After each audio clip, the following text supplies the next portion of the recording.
aqueles que não comem carne têm maior incidência de todas, tá bom? Não uma... Maior não! Menor. Eu comecei esse episódio com essa minha risada escandalosa pra chamar sua atenção pro recadinho que eu vou passar agora. Eu criei um perfil no Instagram, chama @podcastqueinteressa, aqui pro Vamos ao que Interessa, pra gente ter um espaço com uma interação maior entre eu e você. Então segue a gente lá, curte, comenta, faz todas essas coisas que a gente sempre pede, porque vai ser muito importante pra mim ter você mais dentro do processo de produção de cada episódio, na seleção de temas. Enfim, vai ser um espaço nosso, tá bem? Então, muito obrigada e vamos lá. Gabi Oliveira, Nathalie Neri, a Lui Ponto, a Luciane Santos, do Sapa Vegana, a Carla Candice, do Vegana Sem Grana, Pietra Vegan, do Come Abacate Meu Bem, e o Tá Na Mesa Veg. Essas são algumas das referências que eu tenho de mulheres que, além de fazerem receitas maravilhosas, discutem tanto veganismo quanto vegetarianismo. Mas e você? Por acaso você já tentou ou é vegana ou vegetariana? Pelo menos sabe um pouco sobre o assunto? No episódio de hoje, eu vou falar sobre o vegetarianismo na minha experiência e o impacto mundial do consumo da carne. Eu sou Isabela Karpinski e esse é o Vamos ao que Interessa.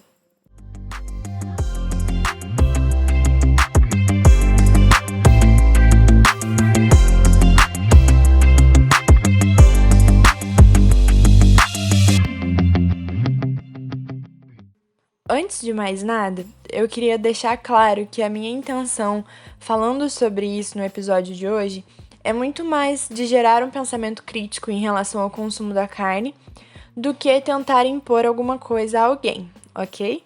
Primeiro, todas as pessoas que não comem carne não são colocadas no mesmo pacotinho, sabe? Existem tipos de ser vegetariano e são mais de 10 tipos diferentes, mas eu vou explicar rapidamente os principais, que são os vegetarianos estritos, que são aqueles que não comem nenhum tipo de alimento que tenha origem animal. Tem os ovo-vegetarianos, que não comem nem leite e nenhum tipo de laticínio. Os lacto-vegetarianos, que não comem carne e ovos. E os ovo-lacto-vegetarianos, que apenas não consomem carne. E outra coisa importante é a gente saber diferenciar o vegetarianismo estrito do veganismo. O vegetarianismo estrito são aquelas pessoas que não comem carne ou nenhum outro tipo de alimento que tenha origem animal, né? Como eu já falei. E os veganos são pessoas que levam esse ideal para além da alimentação, sabe? Não vou explicar muito sobre o veganismo, porque eu ainda quero fazer um episódio só falando sobre isso. Eu não sei exatamente onde eu me encaixo, porque eu não sou muito fã de leite, mas às vezes eu uso para receita e tal, e enfim. A minha experiência como vegetariano começou em 2017. E eu estaria sendo muito mentirosa se eu dissesse que assim que eu tomei a decisão, eu nunca coloquei nem mais um pedaço de carne na boca. Porque eu comecei, né, a ser vegetariana, e aí, tipo, poucos meses depois, eu fui junto com meu pai num chá de bebê. E aí, chegando lá, eu vi que não tinha nenhum salgadinho, desses salgados fritos, sabe? Que eu poderia comer, já que eu não comia carne. Até que eu vi os quibes. Aí eu falei, putz, eu vou comer pra caralho. E, nossa, desculpa o palavrão, gente. E aí eu comi muito, mas eu comi muito quibe. Porque pra mim não tinha carne. E aí só dias depois, quando eu tava em casa, eu decidi fazer quibe, porque era um salgado que não tinha carne, que eu fui pesquisar a receita e eu descobri que tem quibe, tipo... Tem quibe não, tem carne na massa do quibe, né? Enfim. Seria eu doida da cabeça ou apenas desinformada? Mas, voltando. Como eu parei de comer carne e voltei algumas vezes, os motivos são, assim, muitos. Porque, por exemplo, de início, eu parei de comer carne pelos animais, né? Depois passou a ser por não querer pro meu corpo o tanto de hormônio e aquelas outras coisitas mais que vem de brinde junto com a carne. Outro motivo já foi a raiva da indústria pecuária e o imenso prejuízo que ela causa no meio ambiente. E eu acho que hoje é meio que tudo isso junto. E uma coisa que eu acho que é inegável é que o deixar de comer carne traz muitas mudanças para além da nossa alimentação, sabe? Porque um negócio que assim, eu não percebia ao longo desse meu processo de deixa de comer carne, volta a comer carne, deixa de comer carne, volta a comer carne, e que hoje eu consigo perceber é que eu mudei muito até a minha relação comigo mesma, sabe? Porque eu sou uma pessoa que hoje gosta muito de comer. E por mais que a minha relação com a comida não tenha sido boa desde sempre, parar de comer carne me ajudou um pouco a melhorar essa relação, sabe? Quando eu decidi parar de comer carne, eu não pesquisei muito. Na verdade, eu não pesquisei nada. Eu achava que era só deixar de comer carne, botar um ovo no lugar, que tava tudo beleza. Praticamente larguei de lado meu autocuidado, né? E eu adianto pra vocês que, assim, não deu muito bom, não. Eu emagreci muito por não estar substituindo, né? Não tá fazendo uma alimentação da hora. E a minha autoestima foi lá pro chão. Foi difícil. E foi aí, nesse momento, que eu percebi o quanto a minha alimentação era dependente da carne. Porque, como eu sempre tive o privilégio de ter pais que têm dinheiro para comprar carne, eu nunca me dei o trabalho de explorar outros alimentos.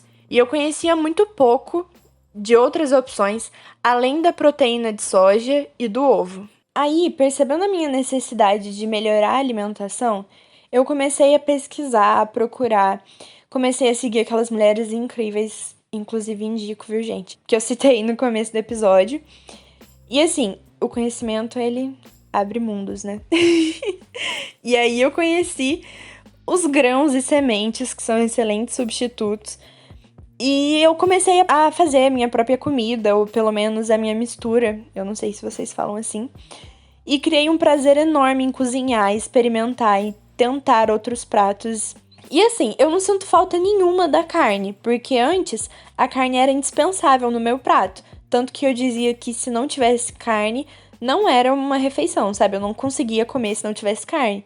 E agora que eu conheço outros 1000 ingredientes, outros tipos e possibilidades, e que são muito mais acessíveis, posso estar dizendo uma besteira em nível gastronômico, mas me arrisco a dizer que as cozinhas vegetariana e vegana têm muito mais sabor e diversidade do que a cozinha carnista.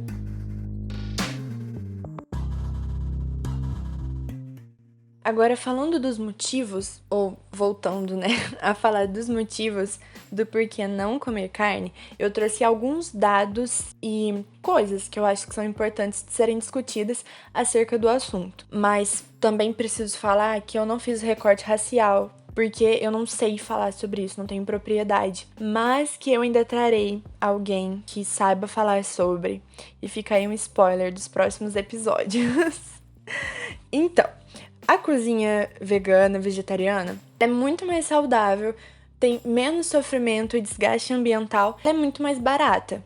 E eu vou começar falando dessa parte mais leve. Como eu já falei, eu tenho o privilégio de ter pais que têm dinheiro para comprar carne. Então eu não tenho ideia de quanto se gasta com carne e eu nunca tive que me preocupar com isso. Mas só da gente ver notícias de que a carne é a primeira coisa que as famílias estão tirando da lista de compra agora durante a pandemia, dá pra gente imaginar que ela é um dos itens mais caros e que mais faz diferença na hora de pagar. Então, se você não precisa comprar carne porque você não come carne, você gasta menos dinheiro. Agora, além de ser mais econômica, a alimentação sem carne é mais saudável. E para comprovar, sabe esses estudos populacionais? Tipo o IBGE. Alguns comparam estilos de vidas semelhantes e fizeram isso entre vegetarianos e não vegetarianos. E aqueles que não comem carne tem menor incidência de todas as doenças crônicas não transmissíveis. Dicção perfeita. Por exemplo, hipertensão, diabetes, câncer, obesidade e todas essas outras. E também um estudo recente feito por uma universidade norte-americana mostra que veganos têm maior quantidade de ômega 6 e de ômega 3 no sangue. O ômega 6, ele é ligado à diminuição do colesterol ruim. E o ômega 3, ele é anti-inflamatório, além de ajudar no bom funcionamento do cérebro. Tipo, melhorando memória e raciocínio, sabe? Outra coisa também é que eu escuto muito. Nossa, mas você não come carne, como é que você vai repor proteína? Pasmem, vegetais também têm proteínas. E são coisas tipo, sei lá, sabe? Ervilha, grão de bico, gergelim, lentilha, quinoa, amendoim, sabe? Amendoim, gente. Muitas opções. Já em relação ao sofrimento dos um boi, um porco e 180 frangos que morrem por segundo só aqui no Brasil, eu acho que eu nem preciso falar muito, né? Porque é óbvio que para ter carne tem que ter animal morrendo. E por mais que existam aqueles pequenos fazendeiros que abatem os animais com o menor sofrimento possível, é uma quantidade infinitamente pequena perto da quantidade de carne que tem que ser produzida para alimentar todos os carnistas do mundo. E como a indústria frigorífica, assim como todas as outras indústrias desse nosso lindo e maravilhoso capitalismo, estão só a fim de obter lucro, os animais são diminuídos à matéria-prima. Só que animais são seres dotados de natureza biológica e emocional, ou seja, eles são passíveis de sofrimento, eles sentem dor igual a gente. Eu acredito que nessa situação, imagens chocam mais do que áudios. Então, se você tiver interesse, entra no Google, vai pesquisar, por exemplo, o destino dos pintinhos machos que não servem nem para engorda, nem para botar ovo. Por fim, a indústria frigorífica e pecuária afeta tudinho que você possa imaginar. Água, terra, floresta, o clima, tudo, sabe? E eu vou começar pela água, que está presente desde o cultivo da soja, que vai alimentar o gado, até em todo o processo de abate. A água do cultivo somada ao consumo direto dos animais, varia ali entre 34 a 76 trilhões de água anualmente. Ou seja, a água que você economiza tomando banho mais rápido é muito menor do que a água que você economizaria indiretamente deixando de comer carne. Sem falar nos corpos d'água que são contaminados com os dejetos de bilhões de animais. E assim, para vocês terem uma ideia, a exploração agrícola de 2,5 mil vacas gera a mesma quantidade de resíduos de uma cidade de 441 mil pessoas. Ou seja, nem 4 mil vacas produzem a mesma quantidade de resíduos que Juiz de Fora inteira, que tem 600 e lá cacetadas de mil habitantes.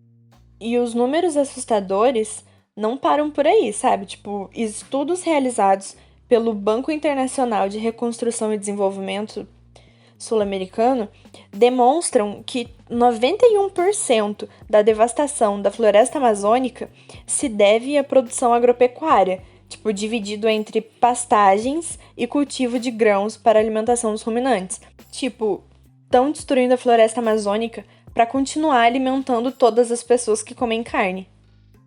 E bem, para fazer toda essa área desmatada virar pasto, é preciso queimar o solo, né?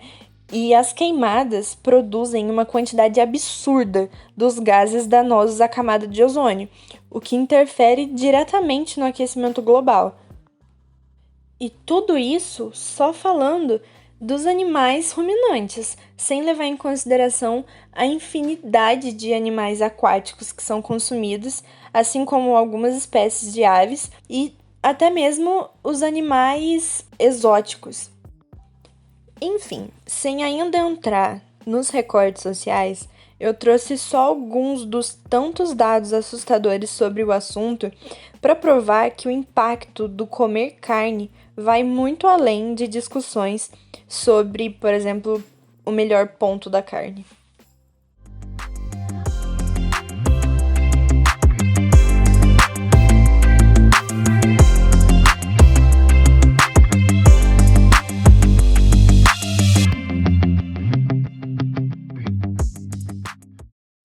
Esse foi o terceiro episódio do meu podcast. Até o próximo. Tchau!